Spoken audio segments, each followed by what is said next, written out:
Injury-wise, is Al playing? He's going to test it out. He's on the table right now, kind of being seen, and we'll probably know in the next 30 minutes. Is that just something that just came up? Is that part of is that an injury that he suffered, or? I'm not sure. I didn't ask him. What about Rob? Same. Yeah. His is the ankle that he had, from when he missed his game.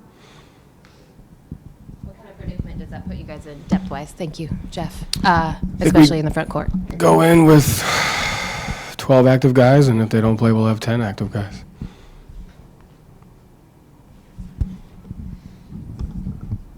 Joe, speaking of Al, that combination of him and Rob obviously has been one of the better lineups in the league over the last 2 years. What makes your starting unit so effective when you have those two guys out there?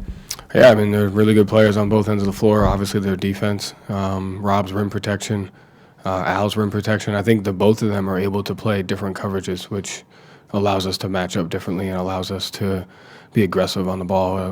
We obviously rebound the ball well, and offensively, I think Rob's gotten really intentional with his screening, which has forced teams to not be able to switch us as much. I think that's the one thing we did really well against Detroit.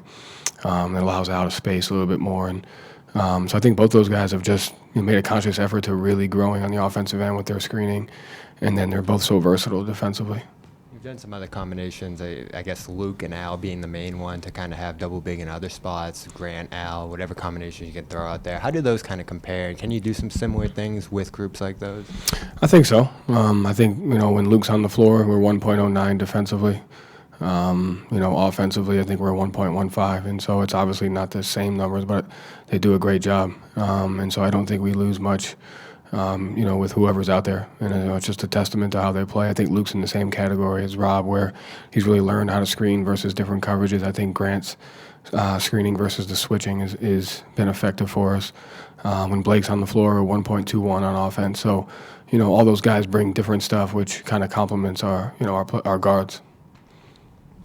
Joe's your first trade deadline as a head coach. Obviously, this stuff comes up within the locker room. Guys are wondering if maybe they potentially could be moved. How does moving from the assistant coach role to the head coach role affect how you have to kind of manage that, especially when you have Peyton's been vocal about how he wants a bigger role?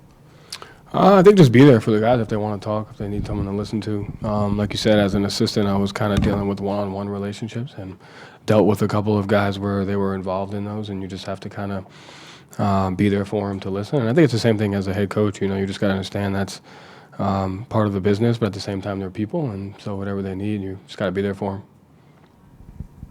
Joe, back here on your left. Obviously, there's been a lot of reaction to LeBron's accomplishment last night. As someone who's been in the league and you're coached against him, how do you see how significant that milestone is of him breaking the career points record? Yeah, it's cool to be in a league where you see something like that happen. And so that's really, really hard to accomplish. Obviously, who he is as a person, a player, the work he puts in, I think that's an inspiration to the league, to push yourself and try to achieve a level of greatness. So grateful for kind of the standard he set, for what you have to do. And, it was cool to see. Thank you, Joe. Thank you.